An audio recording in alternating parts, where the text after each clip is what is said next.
नमस्कार दोस्तों, आप सभी का स्वागत है हमारे चैनल संध्या सनातन में।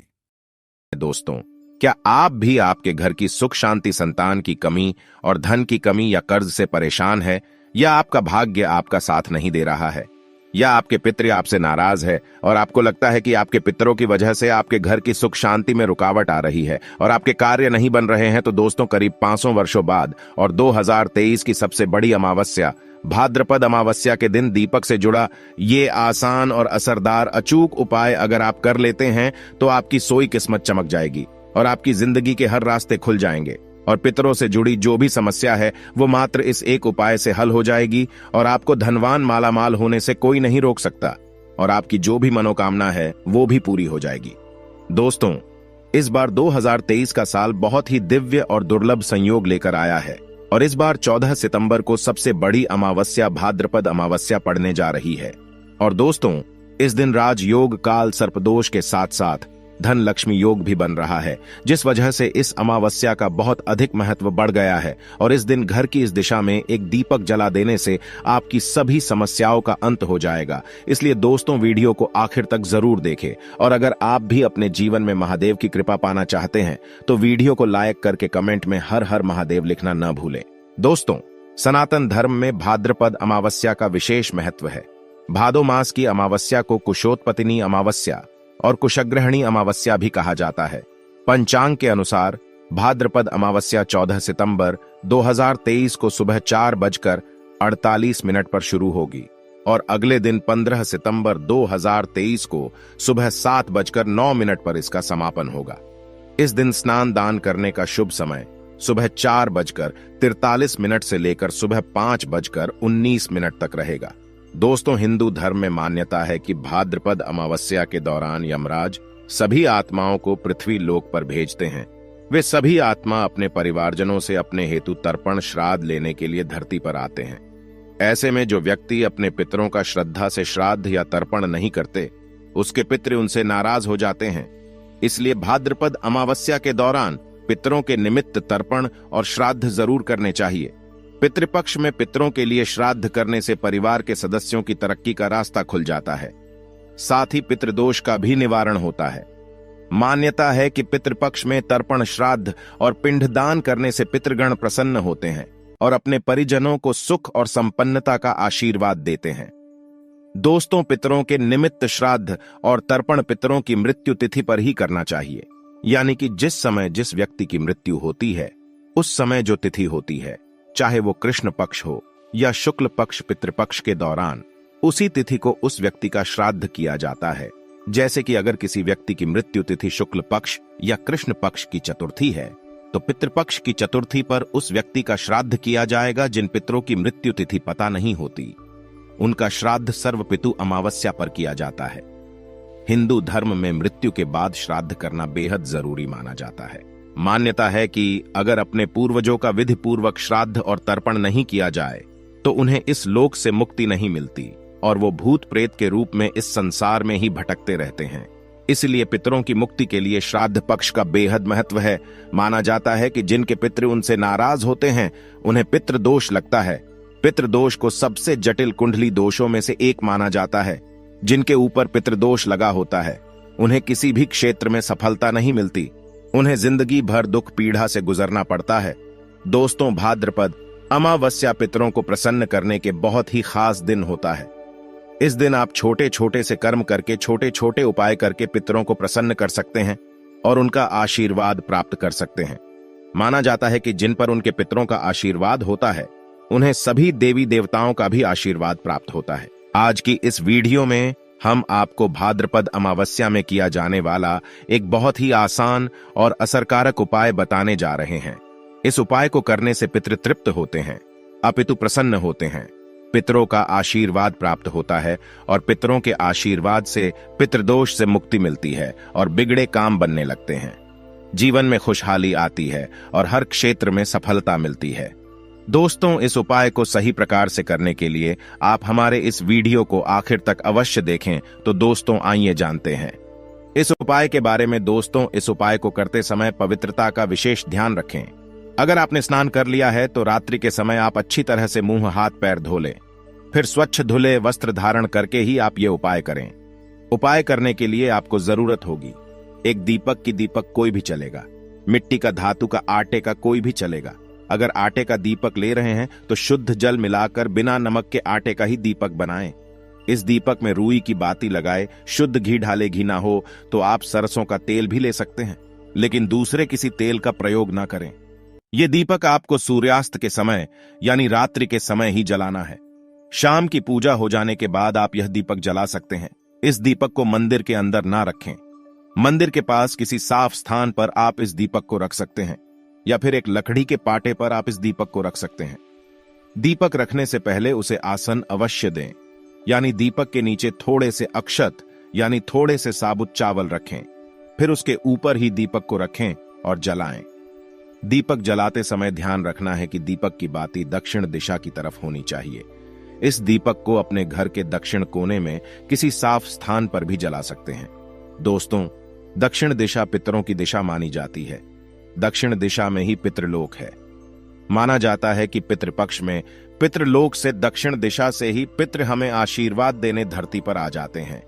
इसलिए पितरों को प्रसन्न करने के लिए, उनका आशीर्वाद प्राप्त करने के लिए अमावस्या की रात को दक्षिण मुखी दीपक जलाया जाता है। इससे पितरों की आत्मा को शांति मिलती है।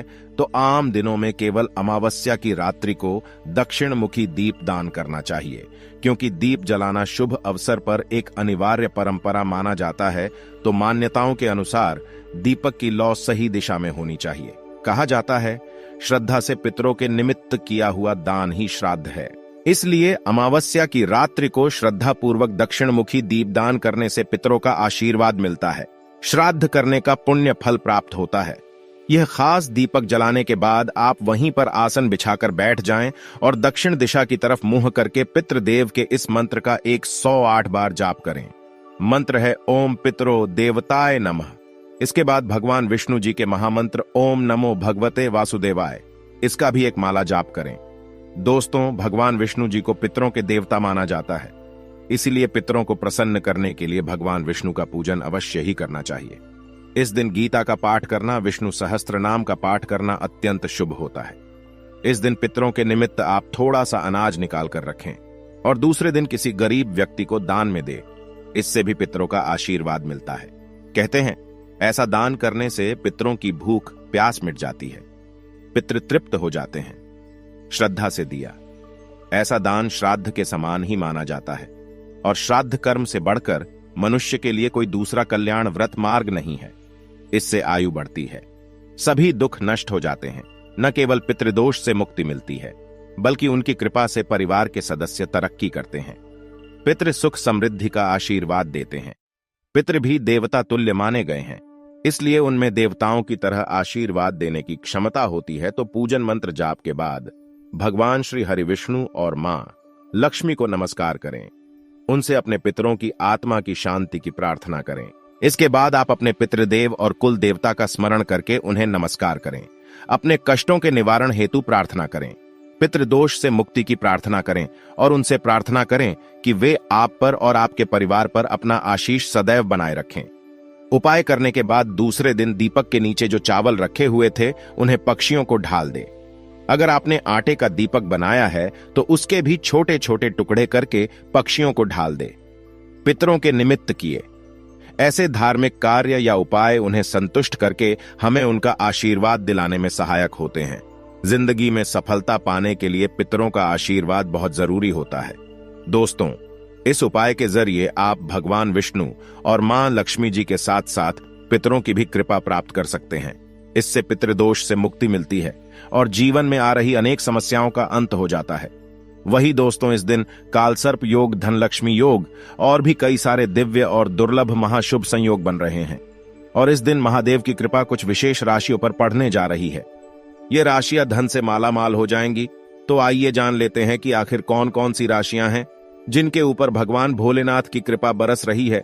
इस लिस्ट में दोस्तों सबसे पहला नाम आता है मेष राशि का। मेष राशि जात को बता दे कि अब भाद्रपद अमावास्या का दिन भगवान भोलेनाथ की अपार कृपा बरसेगी। व्यापार तेजी से चलेगा। व्यापार में अगर किसी प्रकार कोई रुकावट आ रही थी या फिर विघ्न बाधाएं आ रही थीं तो दूर होंगी। कारोबार का विस्तार करेंगे। महत्वपूर्ण अवसर प्राप्त होंगे। नए कार्यों की शुरुआत करेंगे। नौकरी लगने की संभावना बनी हुई है। बिजनेस व्यापार में रुका हुआ फंसा हुआ धन प्राप्त होगा। कार्य क्षेत्र में आपको फायदा देखने को मिलेगा। लंबे समय से पेंडिंग कामों को पूरा करेंगे और कुछ अधूरे कार्यों को भी पूरा करेंगे। साथ ही साथ बता दें कि इनकम बढ़ेगी। कार्य क्षेत्र में आपको अधिक से अधिक लाभ देखने को मिलेगा। लंबे समय से पेंडिंग कामों को पूरा करेंगे। व्यापारियों के लिए काफी खास समय रहेगा और कई महत्वपूर्ण क्षेत्रों से आपको आपकी जो आमदनी होगी वह तो बढ़ेगी, साथ ही महत्वपूर्ण सफलता की प्राप्ति होगी। अगली जो राशि आती है दोस्तों बता दें, वो है यहां पर सिंह राशि। सिंह राशि जात को बता दे कि अब आपका व्यापार तेजी से चलेगा। महादेव की कृपा से रुका हुआ फंसा हुआ धन प्राप्त होगा। इनकम में वृद्धि होगी। कई बड़े प्रमुख कार्य बनेंगे। अधूरे कार्यों को पूरा करेंगे। मनचाही सफलता प्राप्त होगी। लंबे समय से पेंडिंग कामों को पूरा करेंगे। महादेव की कृपा से प्रत्येक कार्य आसानी से बनेंगे। लंबे समय से पेंडिंग काम को पूरा करेंगे। आपके वह कार्य बनेंगे जो काफी समय से पेंडिंग पड़े हुए थे। महत्वपूर्ण सफलता की प्राप्ति होगी और साथ ही इनकम भी बढ़ेगी। कोई भी कार्य आपका अधूरा नहीं रहेगा। नौकरी में बदलाव देखने को मिलेगा। महादेव की कृपा से धन संपत्ति में इजाफा तेजी से होगा। अब अगली जो तीसरी राशि है वो है यहां पर मिथुन राशि। मिथुन राशि जात को आपको बता दें कि इस बार भाद्रपद अमावस्या के दिन बन रहे दिव्य और दुर्लभ संयोग से अब आपको जल्दी कोई बहुत बड़ा गिफ्ट मिलेगा। साथ ही साथ आपके रुके हुए तमाम कार्य पूरे होंगे। मनचाही सफलता प्राप्त होगी। लंबे समय से पेंडिंग कामों को पूरा करेंगे। महादेव की कृपा से आपको विदेश जाने का मौका मिलेगा। धन प्राप्ति के प्रबल योग बनेंगे। जमीन प्रॉपर्टी का आप मुनाफा कमा पाएंगे। जमीन प्रॉपर्टी का सौदा हो पाएगा। कामकाज के मामले में आपको उपलब्धियां जरूर पूरी होगी। प्रत्येक कार्य में लाभ होगा। अधूरे कार्यों को पूरा करेंगे। जो कार्य आपके अधूरे थे, पेंडिंग थे, उन्हें पूरा करेंगे। साथ ही साथ बता दें कि इस समय आपकी जॉब लगने की संभावना बहुत बड़ी है। साथ ही साथ व्यापार में रुका हुआ फंसा हुआ धन भी प्राप्त होगा और अगर कोई व्यापार ठप पड़ा था तो वह चल पड़ेगा। जल्दी नई शुरुआत कर सकते हैं। अब अगली जो राशि आती है चौथी, वह है कन्या राशि। कन्या राशि जात को बता दे कि इनकम बढ़ने से मन प्रसन्न रहेगा। मनचाही सफलता प्राप्त होगी। संतान प्राप्ति के योग बन रहे हैं। साथ ही साथ आपके जो मित्र होंगे उनके द्वारा धन लाभ की प्राप्ति के योग होंगे। जीवन साथी से संतान की प्राप्ति होगी। जीवन साथी से जो संबंध है वो काफी मधुर बने रहेंगे और साथ ही कोर्ट कचहरी के मामलों में विजय प्राप्त होगी। महादेव की कृपा से बता दे कि भाद्रपद अमावस्या के दिन बन रहे दिव्य और दुर्लभ संयोग से आपकी शिक्षा में सुधार होगा। कंपटीशन की परीक्षा में लाभ होगा। बड़े संस्थान में दाखिला ले पाएंगे। अब अगली जो पांचवी राशि आती है दोस्तों बता दे, वह है मकर राशि। मकर राशि जात को बता दे कि इनकम तो बढ़ेगी, साथ ही धन प्राप्ति के योग बनेंगे। सरकारी क्षेत्र से लाभ होगा। प्रोफेशन लोगों से संबंध मधुर होंगे। समाज में मान सम्मान और बैंक बैलेंस बढ़ेगा। साथ ही कोई इंपॉर्टेंट डील फाइनल होगी। बैंक या बैंक क्षेत्र से बिजनेस व्यापार क्षेत्र से, साथ ही बिजनेस व्यापार का कोई लोन वगैरह मंजूर हो सकता है। बैंक से आपके लोन मंजूर होने से आपका कार्य तेजी से चलेगा। अभी तक अगर कोई कार्य नहीं बना वह कार्य बनेगा। महादेव की कृपा से अनेक जगहों से आपको धन प्राप्ति के प्रबल योग बनेंगे। अब अगली जो छठवीं राशि आती है वो है यहां पर मीन राशि। मीन राशि जात को इस अमावस्या के दिन बन रहे दिव्य और दुर्लभ शुभ संयोग से आपका रुका हुआ फंसा हुआ धन प्राप्त होगा। साथ ही साथ लिखा पढ़ी का मामला सोलवे होगा और यात्रा से भी आपको लाभ होता हुआ नजर आएगा। विदेश जा सकते हैं। शिक्षा में बड़े संस्था में दाखिला ले पाएंगे और इस समय आपको आपके घर परिवार में बड़ी जिम्मेदारी मिलती नजर आएगी। माता पिता का सपोर्ट, भाई बहनों का सपोर्ट प्राप्त होगा। कई बड़े क्षेत्रों से लाभ होगा। अधूरे कार्यों को पूरा करेंगे। मनचाही सफलता प्राप्त होगी। कुछ ऐसे कार्य भी पूरे होंगे जो काफी समय से अधूरे पड़े थे। तो दोस्तों वीडियो को लाइक जरूर करें, कमेंट में लिखें हर हर महादेव, ओम नमः शिवाय और साथ ही इस चैनल पर यदि पहली बार आए हैं तो चैनल को सब्सक्राइब करें।